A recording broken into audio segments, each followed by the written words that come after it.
souhaitez accompagner des collaborateurs désireux de devenir chef d'entreprise en création, en reprise d'entreprise ou également en franchise ou à travers du partenariat. Alors dans un premier temps, ce qu'on va vous proposer aujourd'hui, c'est de partager avec deux chefs d'entreprise qui auront le soin de se présenter juste après, bien évidemment, de partager leur expérience, qu'ils puissent répondre à toutes les questions que vous pouvez vous poser. Donc ça, c'est vraiment le premier temps qui va être consacré durant ce live stream. Le deuxième temps, on vous proposera, à travers un hackathon qui est programmé au mois de décembre, de venir auto-évaluer, de venir tester vos postures entrepreneuriales et essayer de vous projeter dans une dimension de chef d'entreprise. Donc ça, c'est dans un deuxième temps et on en reparlera bien évidemment à la fin de cette séquence. Mais maintenant, donc, je vous propose de partager avec Didier et Émeraude leur expérience. Je vous laisse le soin bien évidemment de vous présenter. Bonjour, je m'appelle Didier Gespe, j'ai 54 ans, j'ai créé ma première entreprise à 26 ans. J'ai créé également un réseau qui s'appelle le réseau Audace. Et Audace, en fait, accompagne et forme les personnes qui ont envie d'entreprendre sans avoir de projet défini pour les emmener jusqu'à « je suis porteur d'un projet qui me ressemble ». Nous avons formé des milliers aujourd'hui de personnes qui sont à 80% des chefs d'entreprise aujourd'hui. Et moi, je suis Émeraude, je suis une serial entrepreneuse formée chez Audace, parce que forcément, ça nous amène à devenir des serial entrepreneurs. Et de ces 3 entreprises que j'ai créées, j'en ai perdu une et je l'ai revendue avec pertes et fracas. Mais bon, ça, c'est une autre histoire. On pourra en parler éventuellement, justement, sur les risques qu'on peut avoir quand on est entrepreneur.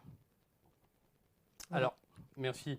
Alors, c'est quoi le déclic pour se lancer dans l'entrepreneuriat? Est-ce qu'il y a un déclic? Il peut y avoir un déclic, mais souvent on ne s'en rend pas compte. En fait, quand on est prêt quelque part à entreprendre, enfin qu'on se l'autorise, on va à ce moment-là avoir une relation à l'extérieur en disant tiens, il faut maintenant que je trouve une idée. Et puis on peut se faire accompagner, on peut aussi la trouver parce qu'elle s'impose à vous. Et puis vous avez votre idée, bon c'est bien, voilà, vous êtes amoureux d'une idée. Maintenant il faut qu'il y ait un client qui intervienne pour bénir cette union quelque part et dire bah voilà, j'ai un client, j'ai une idée, ça me ressemble, on peut y aller. Pour autant, après, on avance dans le travail, etc. Et puis, on ne se rend pas compte toujours si on a vraiment passé le cap. C'est que peut-être longtemps après, enfin, c'est mon cas dans ma première entreprise, c'est que 1 ou 2 ans après, je me suis rendu compte finalement, le déclic, il a eu lieu probablement à ce moment-là, à cette rencontre avec cette personne, ou ce premier prospect qui m'a dit oui, ou etc. Mais c'est difficile de le voir. Alors, il y a un autre cas de figure, c'est que le déclic, c'est parce que tout d'un coup, effectivement, on en a marre de là où on est. Et puis comme on en a marre, on est en disponibilité et on trouve quelque chose. Voilà, ça peut être aussi un déclic là qui est identifié par contre dans le temps. Alors pour ma part, c'est assez marrant. J'ai eu pour ma première société un vrai besoin d'aller dans la continuité d'être indépendante. Donc j'ai créé une société de production audiovisuelle pour faire des films corporate et du coaching aussi en accompagnement postural des dirigeants, des salariés. Et mon deuxième projet, c'était un restaurant, rien à voir. Là, ça a parlé de passion. C'est là où c'est le danger. Mais c'était une autre idée, quoi. Voilà, comme quoi. Mais il faut pas lâcher l'idée une fois qu'on l'a. Il faut pas se disperser. C'est ça aussi, et la construire, la nourrir et lui donner un sens et une viabilité. Hein, c'est ça. Hein. Oui, et pour continuer, Karim, sur ta question, c'est le déclic, il faut vraiment que ce soit un déclic personnel. C'est l'entrepreneuriat, et je crois que ça va teinter un peu notre propos aujourd'hui, c'est que c'est d'abord une aventure humaine, pas une aventure technique. Donc, on ne peut pas avoir le déclic en lisant voilà, tout ce qu'on voit sur Challenge, Magazine, M6, des trucs où ils sont tous des start-upers, ils gagnent des millions. C'est pas ça. L'entrepreneuriat, c'est des gens normaux qui ont une idée normale pour gagner normalement leur vie avec une petite spécificité en plus par rapport à la concurrence. Mais le déclic, je dirais, intellectuel, tout ça, ça ne marche pas. C'est vraiment une aventure dans les tripes, quoi. Tout d'un coup, on veut faire ça, et puis c'est parti. Alors, une fois qu'on a identifié qu'on avait réellement envie d'entreprendre, qu'est-ce qui se passe? On commence par quoi? Est-ce qu'il y a une méthode? Est-ce que vous avez trouvé la bonne méthode? Alors, je ne sais pas si c'est oui, enfin, si je pense quand même qu'on a la bonne méthode parce qu'elle est vraiment simple. En fait, et tout ce qui est simple, généralement, c'est plutôt efficace. Donc, en gros, vous avez eu le déclic, comme tu dis. On est tombé amoureux de la boîte, voilà, de ce qu'on veut créer. Première chose, il va falloir juste écrire une phrase métier qu'on abordera d'ailleurs dans l'hackathon, qui est quelque chose qui va vous ouvrir tous vos réseaux. Parce qu'on est très seul au démarrage et souvent les réseaux qu'on a ne sont pas très utiles par rapport au projet lui-même. Donc cette petite phrase va nous permettre d'ouvrir les réseaux. On appelle ça dans notre jargon la phrase métier. Bon, Et une fois que vous avez posé toutes les hypothèses dans cette phrase métier, à savoir je vends quoi, quel produit, quel service, je le vends à qui, parce qu'il faut quand même parler du client très vite, parce que c'est le plus important. Et puis surtout, je le vends avec quelle spécificité. En fait, mon produit ou la façon de le vendre ou le produit lui-même, en quoi il est spécifique, voilà, qu'est-ce qui le différencie. Alors une fois que vous avez fait ça, il va falloir travailler. Parce que ça, c'est bien, c'est de l'intuition. On a fait ça avec des copains, un soir, un vendredi soir avec des copains, tout ça. Mais après, il va falloir travailler pour le valider. Et c'est là que rentre effectivement ce que tu évoques là, c'est-à-dire la méthodologie. Alors, première chose, il y a 3 étapes. Première étape, c'est l'étude de marché. C'est-à-dire qu'il va falloir quand même valider si le client qu'on a posé là en hypothèse, par exemple, je ne sais pas, moi, on peut citer un exemple. Je suis une chaîne de food truck, de sushi haut de gamme, vendue le midi pour les personnes qui travaillent. Voilà. Mettons que c'est ça ma phrase métier. Et là, je vais aller voir l'étude de marché. Je vais envoyer un petit questionnaire en ligne à tous mes copains qui travaillent dans les tours, dans les zones tertiaires. Puis je vais leur dire, est-ce que tu aimes le sushi? Est-ce que tu l'achèterais? Est-ce que tu achèterais mon sushi haut de gamme dans mon food truck? Ça s'appelle une étude de marché, ça. Et là, comme c'est vos copains, ils vous répondent rapidement, parce qu'en plus, vous êtes en train de créer une boîte. Alors forcément, les gens adhèrent et veulent goûter cette énergie, donc ils vous répondent. Et 80% dans le questionnaire vous répondent en disant, 90% vous répondent non, je n'achèterai pas. Et là, c'est bien, parce que la première étape, déjà, vous avez gagné du temps. C'est-à-dire que vous avez réussi à dire que cette hypothèse qu'il faut que je le vende le midi en zone tertiaire, ça ne marche pas. C'est pas grave. On est des entrepreneurs, on est souple, on n'existe pas par notre projet, on existe parce qu'on est justement capable de changer, de progresser, de s'adapter à l'environnement. Et on dit, c'est pas grave, je vais finalement vendre mes sushis haut de gamme en livraison à domicile le soir auprès des gens qui gagnent beaucoup d'argent, les CSP+, tout ça. Et puis j'envoie ça à tous mes copains qui sont CSP+, et je leur dis, est-ce que tu achèterais? Et là, 80% disent, par exemple, c'est un exemple, oui. Et là, je peux commencer, j'ai commencé une bonne étape d'étude de marché.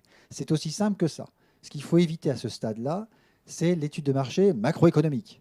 Ouais, les food trucks, il y en a de plus en plus, une croissance à 2 chiffres, alors mon food truck va marcher. Bon, non, il va marcher si jamais les gens achètent du sushi. Ensuite, il faut s'intéresser à la concurrence. Voilà, si moi je vends des sushis, le concurrent à côté, qu'est-ce qu'il vend? Est-ce que les clients vont pas aller plutôt là que là? Voilà. Donc tout ça, c'est la concurrence. Ça, c'est l'étude de marché. La deuxième étape, on l'a fait rapide, c'est tout ce qui est de l'ordre technique, administratif, humain. Voilà, quelles sont les compétences que vous avez, celles que vous n'avez pas, où vous allez les trouver. Techniquement, voilà, votre sushi, là, il faut de la chaîne du froid, il faut des choses comme ça. Enfin, ouais, je vous parle de cet exemple parce qu'il est assez utilisable. Troisième étape, c'est la mise en musique financière. Et puis éventuellement le choix du statut, mais ça, vous verrez ça avec l'expert comptable.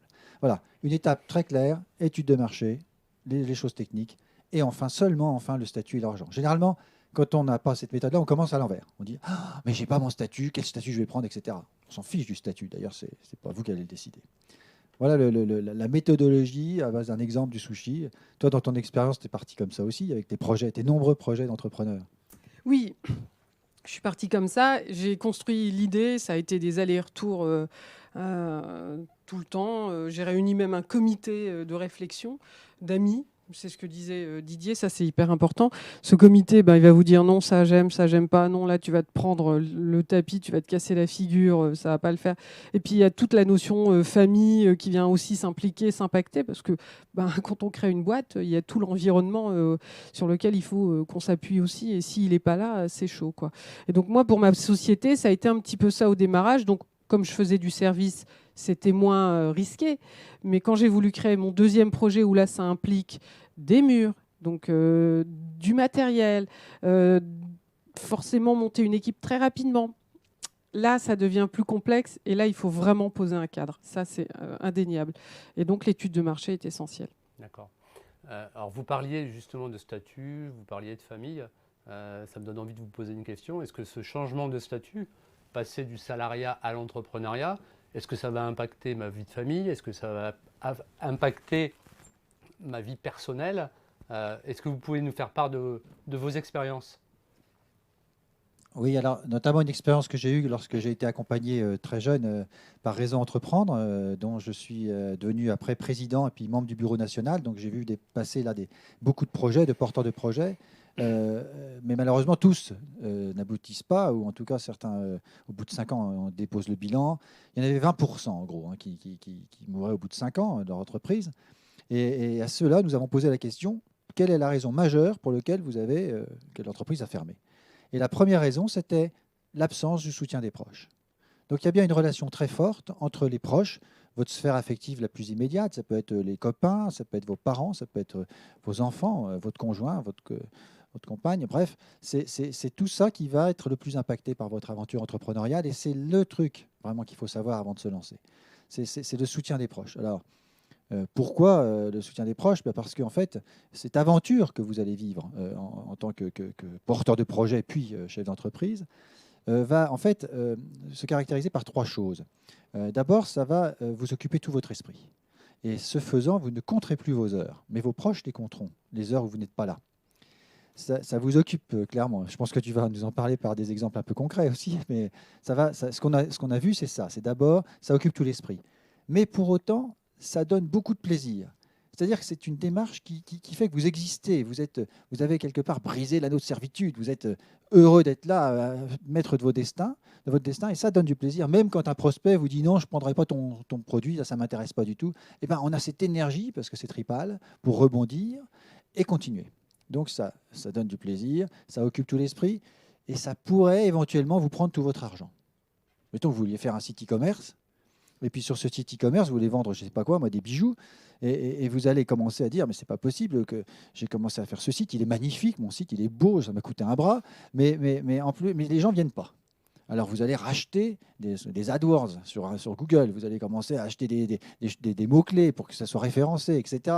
Et puis c'est le casino qui commence, quoi. Je veux dire, ah mais ça va marcher, ça va bien finir par marcher, je vais me refaire. Ce faisant, vous allez perdre un paquet d'argent. Donc, c'est précisément parce que l'amour de vos proches repose sur ces mêmes critères, c'est à savoir l'exclusivité et la surprise, hein, c'est ça les critères de la recette de l'amour. Parlons-en. La recette du mariage, c'est ça, c'est exclusivité et surprise. Manque de bol, quand vous êtes en train de créer votre boîte, c'est côté exclusivité, vous ne l'aurez plus parce que votre boîte est exclusive à vos yeux et en plus c'est comme une maîtresse ou un amant. C'est-à-dire que ça vous donne du plaisir, je l'ai dit, ça vous occupe tout l'esprit, ça vous prend tout votre argent. Donc ne ramenez pas votre amant ou votre maîtresse à la maison, laissez-le là où il est, parce qu'à la maison, on a juste besoin d'avoir des vraies relations et pas une relation avec une amant, une maîtresse qui s'appelle une boîte. Voilà, excusez-moi, c'est peut-être un peu grivois, mais en tout cas, c'est efficace. Et le sujet est grave puisque c'est le premier facteur d'échec. C'est génial, je vais faire la transition parce qu'avec mon vécu, c'est exactement ça ce qui s'est passé. Ce qui est quand même important et intéressant quand on décide de créer une boîte, sur le plan familial, si on ne pose pas le cadre d'entrée de jeu, moi je l'ai vécu personnellement, ça a été très compliqué entre mon conjoint évidemment et ma fille qui aussi ont été contributeurs, on va dire, de cette dynamique où je leur ai dit voilà, je bosse comme une malade, j'ai pas le temps ceci, j'ai pas le temps là. Ils n'ont plus le sentiment d'exister. C'est vrai, on est dans notre projet.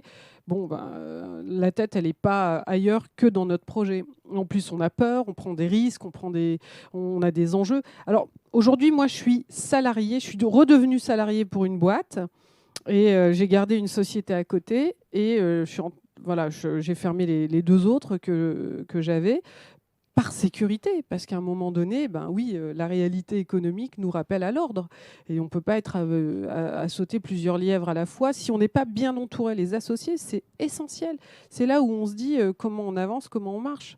Et il faut vraiment poser un cadre tout le temps. J'insiste sur cette notion-là. Le cadre est essentiel avant de s'engager. Alors l'avantage pour la plupart des gens qui nous regardent, si je comprends bien, et c'est ce que vous nous avez dit Karim, ce sont des gens qui sont salariés. Vous allez les amener à découvrir d'être les entrepreneurs de demain, leur donner les clés sans forcément... Alors ils doivent se poser la question de se dire, est-ce que moi j'ai l'étoffe ou pas de l'être? Alors c'est là où je relance cette question, c'est on ne naît pas entrepreneur, on le devient, et moi ça a été mon cas. Mes parents, mon père était ouvrier, ma mère au foyer, et j'ai quand même eu le droit au rêve, et c'est parce que j'étais entourée de gens qui m'ont donné cette chance-là, de me dire, si Émeraude, tu peux créer, bien sûr, c'est possible. D'accord, justement, ça me fait rebondir sur une question qui nous arrive de François. Quelles compétences, quelle aptitude il faut avoir? Est-ce qu'il y a des aptitudes ou des compétences particulières pour devenir un chef d'entreprise et éviter de se planter, pour réussir, bien évidemment? Alors, il y a deux types de compétences. Il y a celles qu'on doit avoir parce que ce sont les compétences entrepreneuriales, c'est la posture du chef d'entreprise. Et c'est bien l'objet d'ailleurs d'une partie de l'hackathon où il y a bien un bilan, un auto-évaluation de ses propres compétences entrepreneuriales. L'hackathon servant à révéler par une mise en mode projet réel tout ce qui va permettre, à travers divers ateliers, de s'auto-évaluer et de dire bah oui, j'ai celle-là, j'ai celle-là. Il y en a une dizaine. En gros, je ne vais pas vous les raconter aujourd'hui, mais ça, c'est toutes ces compétences entrepreneuriales plus humaines, des postures, l'humilité, la rigueur, le leadership, l'audace, enfin tout ça. Bon. Et puis il y a d'autres compétences qu'on n'a pas. Et en fait, on n'en a pas beaucoup de compétences, pour parler clair. On a globalement une compétence suivant ses formations qu'on a eues, ou son histoire avant, son vécu dans les entreprises avant, etc. Mais on n'en a pas beaucoup. Or, le projet qu'on entend créer va réclamer beaucoup plus de compétences que nos pauvres petites compétences. Et ça, on le vit bien. Donc en fait, on ne sait pas grand-chose. Donc, il va falloir aller les chercher à l'extérieur. Alors, pour les chercher à l'extérieur, c'est ce que j'avais évoqué tout à l'heure, cette fameuse phrase métier qui va déclencher l'effet réseau. Et c'est ce réseau qui, pour vous aider, pour se faire plaisir, va vous dire ah bah tiens, bah justement, sur ce point-là, ton métier va avoir un tel de ma part. Je sais qu'il est dans la logistique du froid et donc pour ton food truck de sushi, là, ce sera parfait. Ou bien, moi, je reviens du Québec, j'ai vu ton truc, ça marchait bien, tu devrais les contacter. Bref, l'effet réseau se met en marche juste quand on évoque ce qu'on est en train de faire dans son projet. Ça, c'est le déclenchement. Et pour creuser un petit peu ce truc-là, parce que nous, c'est vraiment un truc depuis 10 ans que les audacieux et les audacieuses pratiquent, c'est vraiment le déclencheur par le plaisir. C'est-à-dire que si la personne en face ne comprend pas ce que vous faites, vous allez la saouler d'abord, parce que vous allez parler longtemps, comme on fait là, tu vois, c'est trop long. Là, On ne va pas les saouler quand même. Donc, Au contraire, on vous il apporte faut plein parler d'infos. très courtement de son projet. Et silence, on attend et on voit ce qui se passe à ce moment-là. Et si la personne ne réagit pas, c'est que sa phrase métier, son projet n'est pas explicite pour la personne, c'est tout.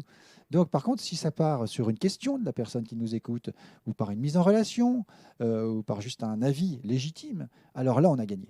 Là, on s'est ouvert de nouvelles ressources qu'on n'a pas, mais qu'on vient de trouver. Voilà. Et c'est très, très efficace. Donc il ne faut pas sortir du bois, il ne faut pas saouler ses copains ou ses réseaux avec son projet tant qu'il n'est pas défini. Voilà. Moi, je peux rajouter quelque chose parce qu'un truc important, et Karim, merci pour cette proposition de participer et d'intervenir sur notre expérience d'entrepreneur. Moi, je suis convaincue que nous sommes tous des entrepreneurs et certains ne sont pas encore révélés. On a le droit à cette audace et Didier nous l'a vraiment offerte, cette opportunité qui nous n'avions pas pensé un jour pouvoir passer cette étape et de dire je passe à l'action. Et construire son projet, se faire aider et accompagner, justement... Alors, j'ai bien compris qu'aujourd'hui, il y avait cette fameuse date décisive de cette journée.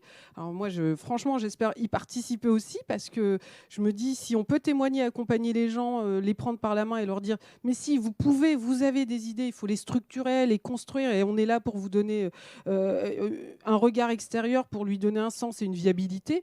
C'est hyper important et il faut, je veux dire, on n'a qu'une vie, quoi. C'est l'occasion de pouvoir la vivre, cette chance de se dire, je peux être entrepreneur. C'est marrant parce qu'on n'a pas souvent, enfin ceux qui nous regardent en ce moment, n'excluent pas l'entrepreneuriat quelque part ou la mise en œuvre de posture entrepreneuriale. Un Français sur 3 rêve de créer son entreprise. Exactement. Ah ben voilà, faut y aller. Il y a même un dernier sondage, je ne sais pas qui est de quelle source, c'est le Salon des entrepreneurs, qui a dit que 63% des Français avaient envie d'entreprendre. Donc ça veut dire que ceux qui nous regardent aujourd'hui, quelque part, ils ont une petite idée derrière la tête ou juste une envie forte. Et parfois même, ils ont déjà lancé un truc sans savoir que c'est de l'entrepreneuriat. Par exemple, ils ont une maison, les enfants sont partis, ils vont commencer à louer 2-3 chambres. C'est de l'entrepreneuriat. Oui, c'est vrai. C'est du chiffre d'affaires, c'est de la recherche, c'est du client, c'est bien connaître les sites qui vous envoient des clients, c'est tous les fournisseurs, les draps, etc. C'est l'accueil, c'est l'écoute du besoin client, l'évolution du produit, c'est tout l'entrepreneuriat est là déjà, dans ces créations d'activités simples. Là, quand on regarde ici dans cette belle maison ADO, on a des tas de pépites qui sont en train de germer. Là, c'est d'entrepreneuriat dans le cadre d'ADO. Même ceux qui, en ce moment, sont en train de faire les prises d'image ici, c'est une société à part entière. Ils ont des clients, ils ont des fournisseurs. Et voilà, et c'est l'esprit entrepreneurial. Et c'est vraiment ça qu'on veut développer, qu'on veut révéler à l'hackathon. C'est cette notion-là qui pourra vous servir peut-être tout de suite pour continuer des processus plus accompagnants sur la création pure d'entreprise, mais aussi vous aider dans votre quotidien au niveau salarié, puisque ça renforce cette notion d'employabilité. Le fait d'avoir toutes ces compétences, et merci de ta question, Karim, sur les compétences entrepreneuriales, le fait de les révéler va faire que vous serez plus à l'aise. plus décontracté dans votre travail. Vous comprendrez comment pensent les gens qui sont avec vous et vos collaborateurs et vos supérieurs hiérarchiques éventuellement. Bref, tout ça contribue à une meilleure façon de vivre son poste de salarié. C'est vrai que c'est une chance que vous avez ici à ADO, mais moi je trouve que c'est génial. Moi je découvre ADO, alors je vais vous dire, je connaissais, hein, bien sûr, je suis une des premières clientes Leroy Merlin parce que j'en ai fait des travaux. Mais ce qui est incroyable quand on m'a proposé, et merci Didier de m'avoir proposé de participer aujourd'hui à cette émission, c'est quand même de prendre conscience qu'on est dans une infrastructure qui nous donne la possibilité d'être pris par la main et d'oser, oser entreprendre. Alors tout à l'heure on parlait, on discutait, moi je dis bah, c'est génial, c'est une fabrique de boss. Oui, une fabrique de boss. Bah, alors on me dit non, non, attends, tout le monde va avoir peur quand si tu dis ça, tout le monde peut se dire je ne suis pas un boss. Bah, si au fond on est tous un peu le boss de quelque chose. Et je vous assure que si vous vous posez la bonne question, il y a bien au moins une fois dans votre vie où on vous a dit oh t'es un boss. Et ben voilà, moi je vous le dis, il faut être un boss quand même. Alors justement, un boss, ça gagne combien? Parce que ça c'est une vraie question qui revient très souvent. Ok, je suis salarié, j'ai une rémunération fixe avec un peu de variable, mais globalement, je connais mes sources de revenus. Chef d'entreprise, c'est un peu l'aventure de ce côté-là, non? C'est clair. Alors c'est clair, On va pas mentir, c'est clair. En fait, c'est pas très clair finalement. mais c'est pas très clair, mais on fait tout pour l'éclaircir. Alors d'abord dans la méthodologie, puisque ça a été ta première question, Karim.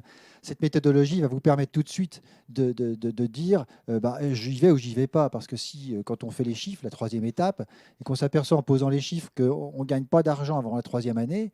Alors, sauf à ce que Tante Michu vous ait fait un héritage conséquent et que ça vous permet de vivre 3 ans sans avoir de rémunération. Je veux bien la rencontrer. Voilà, hein. Tante Michu, c'est que c'est pas un projet pour vous si vous ne pouvez pas le financer. Ça ne veut pas dire que vous n'êtes pas entrepreneur. C'est-à-dire que ce projet-là ne correspond pas à ce que vous êtes capable de faire, parce qu'on ne fait pas de l'entrepreneuriat pour perdre ses proches, être ruiné et vendre sa maison.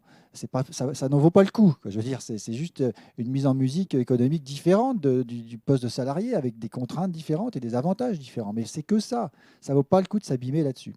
Donc voilà, première réponse. Non, mais c'est intéressant ce que tu dis. L'argent, moi, je ne vais pas vous mentir, il y a deux options. Soit on reste salarié, chose que moi j'ai décidé j'ai fait les choses à l'envers. Bon, c'est un peu moi, mais c'est pas grave. Au moins, on aboutit quand même à quelque chose puisqu'on ne perd pas son objectif. Ça aussi, c'est important de le notifier. Ne pas perdre son objectif.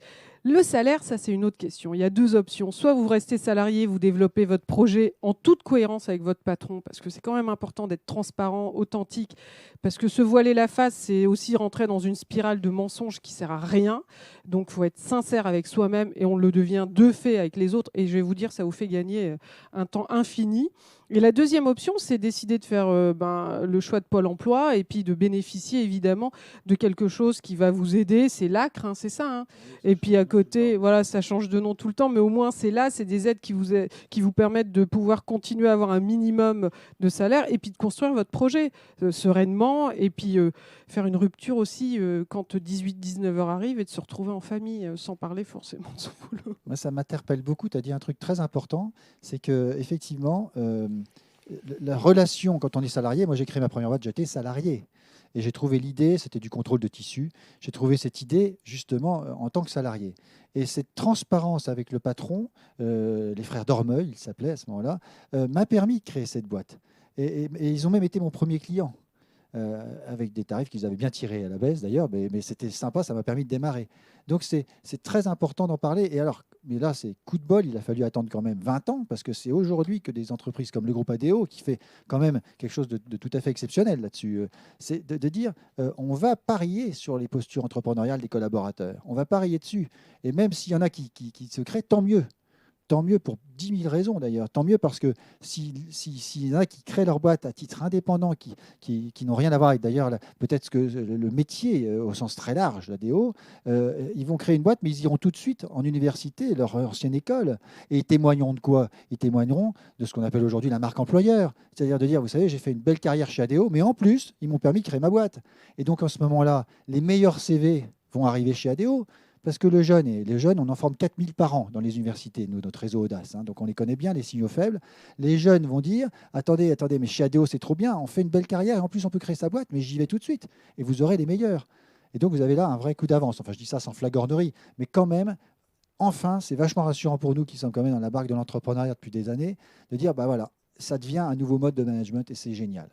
Tu as failli me faire presque peur. Je me suis dit, oh là là, on a un discours politique là. Mais non, l'entrepreneur est quand même un petit peu politique au niveau Je suis sociétal. tout à fait d'accord, et c'est vrai, On va c'est revenir important. à un discours, une question beaucoup plus pragmatique. Allez. Le risque d'erreur, le risque de se planter. Attends, pour l'argent, j'ai pas fini. Ah. Excuse-moi, j'ai pas fini pour l'argent, parce qu'on a parlé de Tante Michu, elle est bien sympa. Mais c'est vrai, il faut le dire, que les revenus du dirigeant sont complètement irréguliers, puisque ça dépend des variations du marché, et surtout au début, où la croissance, elle est comme ça, elle est vraiment dans un très étagé. Donc il y a des coûts où vous embauchez du personnel parce qu'il y a de la croissance, mais que vous allez peut-être être obligé de le débaucher, le personnel. Et c'est ce qu'il y a de plus douloureux. Et tu l'as vécu, et je l'ai vécu. D'embaucher quelqu'un avec lequel il y a un pacte de confiance pour finalement, parce qu'on n'a pas trouvé assez de clients, ou on n'a pas été bon, ou simplement il y a une conjoncture difficile, et on est obligé de lui dire au revoir. Ça, c'est dur. Mais c'est ça qui forme aussi le tempérament. Donc, ce n'est pas régulier. Donc, mes rémunérations ne sont pas régulières. Celle de mon personnel l'est par nature. Donc, parfois, il faut s'en séparer. Ça, c'est moche. Mais donc, ce n'est pas ça. Il ne faut pas attendre une rémunération régulière. Et il faut surtout, à terme, très vite, je dirais sortir l'argent de la boîte, qui n'est pas strictement nécessaire à la boîte, pour vous, que vous puissiez vivre. C'est-à-dire que ce n'est pas la peine d'avoir une boîte qui a beaucoup d'argent. Souvent, les patrons, les jeunes patrons font ça, les jeunes chefs d'entreprise. Ils disent « oh, j'ai beaucoup d'argent dans la boîte », mais c'est une erreur. Il faut juste le sortir parce que c'est celui-ci qui compte et qui permet de vivre avec ses proches, partir en vacances avec ses enfants, etc. Et c'est comme ça que ça fonctionne. C'est d'abord une aventure humaine. Puis c'est un droit, mince. On se donne on s'y donne à fond. On va créer de l'emploi, on va participer à ce marché économique qui, tourne, et il faut bien qu'on en vive. Sinon, au bout d'un moment, on s'épuise et c'est mort. Donc moi, j'ai failli frôler cette étape de l'épuisement incontournable, et j'ai dit, mais non, oh là, tu freines et puis tu reprends. Tu as le droit aussi de te servir, c'est tout à fait normal. J'ai le droit de me rémunérer, et donc je me suis rémunérée. Bien évidemment, je rentrais de l'argent pour me permettre ça. Mais au démarrage, c'est difficile. Pour répondre concrètement à la question, au démarrage, c'est pas on se salarie si on trouve aussi les bonnes démarches, les bons investissements à lever aussi, qui nous permettent ensuite de travailler sur l'ingénierie et toute la cohésion de la construction de son projet. Et vous Votre n'avez pas deuxième répondu à ma question. Bah oui. Si, ouais. Repose-la. Deuxième, ouais. Le risque de se planter. Ah bah ça, il y en a plein. Bah oui, le risque de se planter. Je ne sais pas si je l'ai dit tout à l'heure quand j'ai parlé de mes 140 intervenants chefs d'entreprise. Chez Audace, il y a 140 intervenants. Ils sont tous des chefs d'entreprise en activité. Ils sont formés à nos modules qui sont ce qu'on a fait, mais surtout, ils doivent pouvoir justifier d'un échec assumé. Et s'il n'y a pas cette justification-là, ils ne sont pas légitimes par rapport au travail qu'ils vont effectuer auprès des publics cibles. Donc l'échec est consubstantiel à la vie de l'entreprise. C'est normal qu'il y en a. Et s'il n'y en a pas, c'est que voilà, vous n'êtes pas dans les bonnes rails. C'est un truc important quand vous nous posez cette question. Oui, il y a des risques. C'est normal qu'il y ait des risques. Pour deux raisons. Parce qu'on ne sait pas comment est fait demain, il faut juste l'accepter et l'entendre. Ça s'appelle le lâcher-prise. Sinon, on est à cran et forcément, on se prend les pieds dans le tapis. Et le deuxième, c'est pourquoi pas prendre de risques pour réussir son entreprise. Il y a une question d'Agnès auquel je voudrais répondre tout de suite, parce qu'elle est un peu dans le contexte. En fait, c'est de dire, mais moi, je n'aime pas la relation client, je n'arrive pas, je ne suis pas une commerciale. C'est vrai qu'on n'est pas tous des commerciaux dans l'âme. Moi, je ne suis pas un commercial, je suis ingénieur de formation. Et donc, voilà, j'ai ce stylo, je l'ai fabriqué, il est juste génial. C'est moi qui l'ai fait. Si le client ne l'achète pas et qu'il ne voit pas combien il est génial, il ne le mérite pas. Donc, vous voyez, commercialement, c'est un peu limité. D'accord ? Et donc, c'est bien la question. C'est de se dire, si jamais vous n'êtes pas commercial, vous allez quand même pouvoir trouver une boîte qui vous ressemble. Et c'est le fondement de tout, c'est l'adéquation homme-projet. C'est-à-dire, c'est bien d'avoir un projet qui vous ressemble, que vous trouvez par rapport à votre regard sur le monde extérieur. Mais après, il faut qu'il soit en adéquation avec qui vous êtes au plus profond de vous-même. Ma première boîte, c'était du contrôle de textile. Et donc, mes clients directs, mes interlocuteurs, en fait, étaient des ingénieurs textiles de la qualité chez Pinky, chez Promote, chez Hermès, etc. Ces gens parlaient le même langage que le mien. Donc, la relation commerciale était facilitée. Donc, j'étais à l'aise. Bon, mon associé, lui, il y a un chien avec un chapeau, il lui parle. D'accord ? Donc, c'est vraiment, il est commercial, il est open, il est solaire. Et donc, c'est lui qui fait le commercial dans l'entreprise. C'est lui qui va faire le partenariat. C'est lui qui prend de l'énergie à aller vers l'autre. Donc, il faut aussi parfois penser à association complémentaire sur les appétences, les tempéraments que vous n'avez pas. Et à ce moment-là, c'est là qu'on peut parler d'association. J'espère que j'ai répondu à bien s'associer. Ouais. Qui dit bien s'associer dit pacte d'associés. Oui. Poser les règles dès le départ, c'est hyper important. Ça s'appelle l'hygiène relationnelle. Et je vais vous dire, moi, je ne l'ai pas fait. J'ai regretté. Je me suis rattrapée. Et là, ça a été bénéfique. Franchement, ça nous soulage des questions qui... excusez-moi, des questions qui puent, quoi. En fait, nous, on l'a fait. On l'a fait avec mon associé et on recommande et on accompagne des associés chez les audacieux et les audacieuses là-dessus. C'est d'abord se mettre une journée au vert pour parler de tout. La relation à l'argent, la relation aux proches, la relation au patrimoine, la relation à tout ça, pour être bien d'accord sur les valeurs. Voilà, ça c'est la base. Et après, d'oser dire ce qu'on est, ce qu'on n'est pas.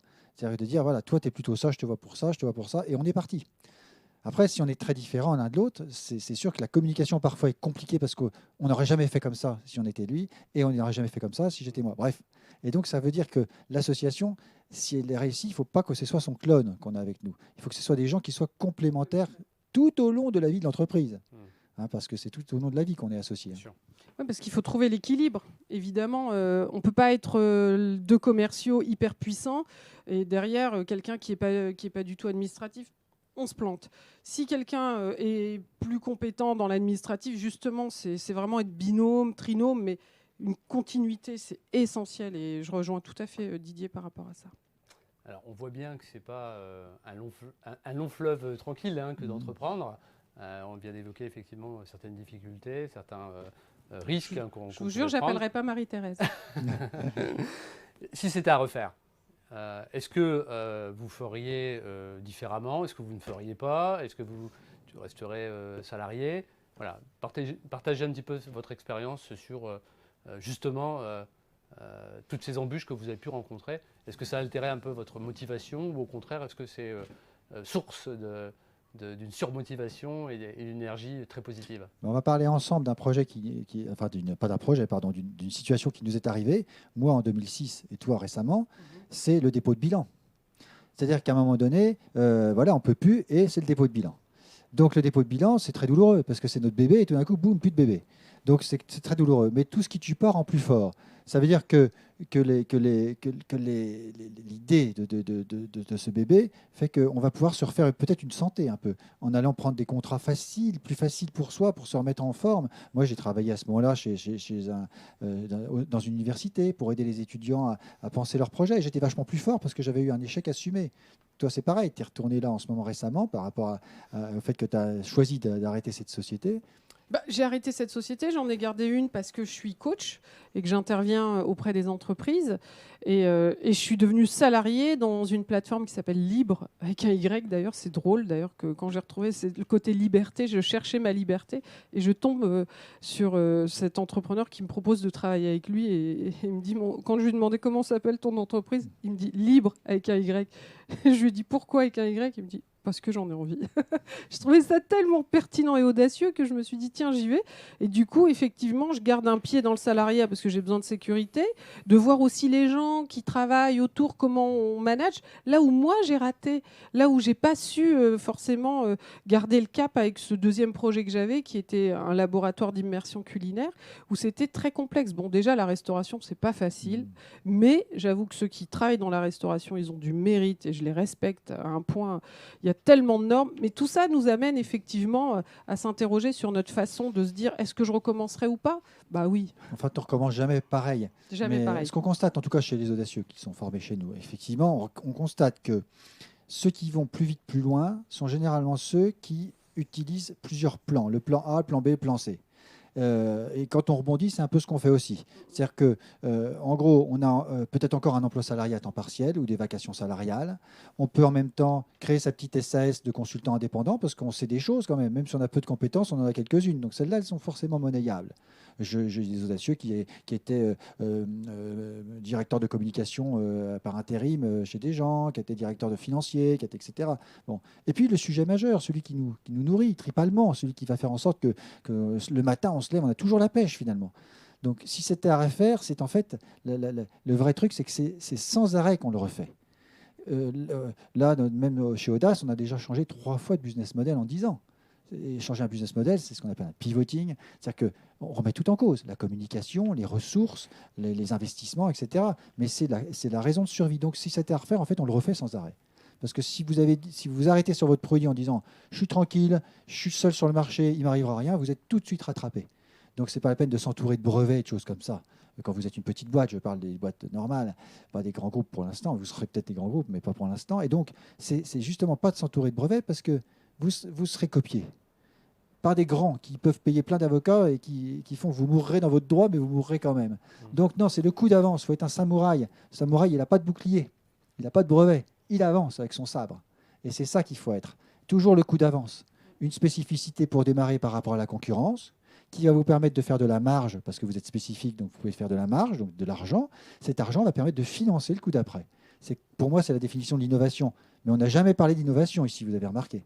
Parce que c'est un mot, si on le dit, chacun a une traduction différente. Ma définition, c'est ça. C'est préparer le coup d'après grâce à la marge qu'on génère sur la spécificité. Le coup d'avance. Le coup d'avance. Merci, Erwan. Ce que j'aime, et c'est pour ça que j'ai fait Audace et que je serai fidèle à Audace, parce que ça, on a notre grande phrase, c'est Audace un jour, Audace toujours. Non, ce sera la grande phrase de ceux qui vont faire l'hackathon aussi, parce que ça crée des liens très forts, puisqu'on est dans des projets audacieux réels. un jour, audacieux toujours, c'est ça.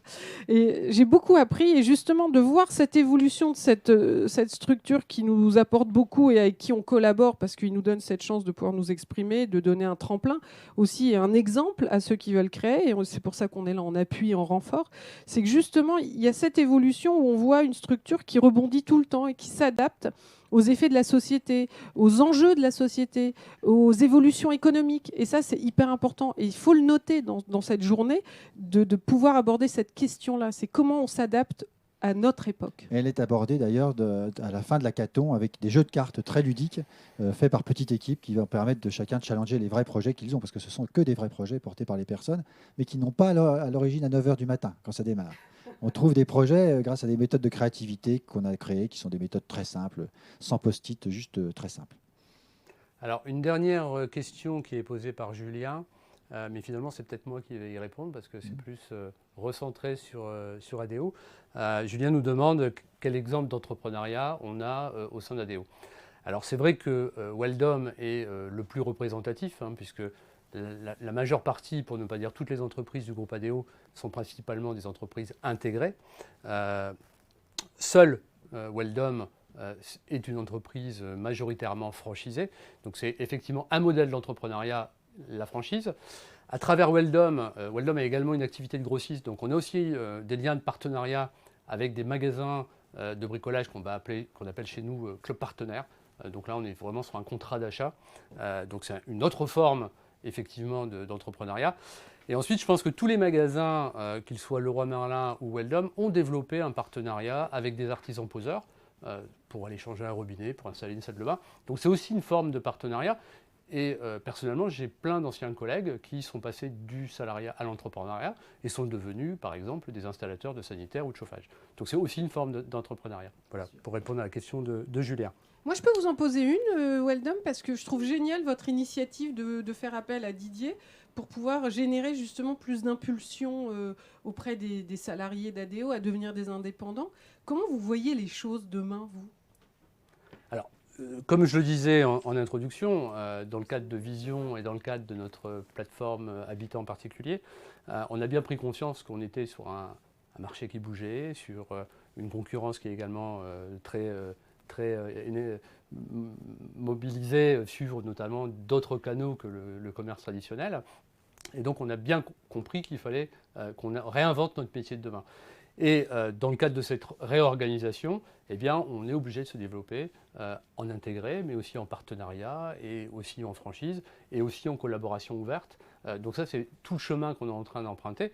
Et on a bien décelé que le collaborateur ne s'inscrit plus forcément dans une vision à 20 ans, 15 ans ou plus dans la même entreprise. Les jeunes qui nous rejoignent aujourd'hui ont d'autres repères et imaginent peut-être avoir plusieurs vies dans plusieurs entreprises. Donc on a également cette volonté que d'accompagner des collaborateurs, parce qu'aujourd'hui, pour être assez honnête, les collaborateurs qui ont ce projet entrepreneurial qui est ancré en eux, eh bien aujourd'hui, quand je regarde un petit peu dans le rétroviseur, ce sont souvent des collaborateurs qu'on n'a pas su accompagner dans leur projet. Ce sont souvent des collaborateurs qui ont quitté l'entreprise et qui sont allés entreprendre. Or, demain, ces collaborateurs-là, on en a besoin. Pour servir toutes les entreprises de la plateforme, on en a besoin. Et donc, c'est une des démarches qui est née de vision et pour laquelle l'entreprise plateforme a vraiment la volonté d'accompagner. C'est super. Il me reste à vous remercier, Émeraude, Didier. Un grand merci à vous et un grand merci aux questions intéressantes qui nous ont été posées et à vos participations. Donc surtout, je m'adresse aux collaborateurs. Hein. N'hésitez pas à en parler autour de vous. Vous avez sûrement des collègues qui n'ont pas pu se libérer. Donc faites-leur savoir que le live est disponible en replay. Je vous ai parlé tout à l'heure d'un deuxième temps. Donc ce deuxième temps, il est effectivement sur le mois de décembre. On a créé une journée autour des postures entrepreneuriales. Donc ça sera le 18 décembre. On vous donnera bien évidemment toutes les informations nécessaires. Dès maintenant, vous pouvez vous inscrire, vous préinscrire à ce hackathon. Donc ce hackathon, il va vous permettre de vous auto-évaluer sur vos postures entrepreneuriales et de venir confirmer votre envie de devenir chef d'entreprise, créer une entreprise, reprendre une entreprise, bien évidemment en lien avec les besoins de la plateforme. Merci à vous et très bonne fin de journée à toutes et à tous. Merci, Au revoir. Karine. Merci Karine.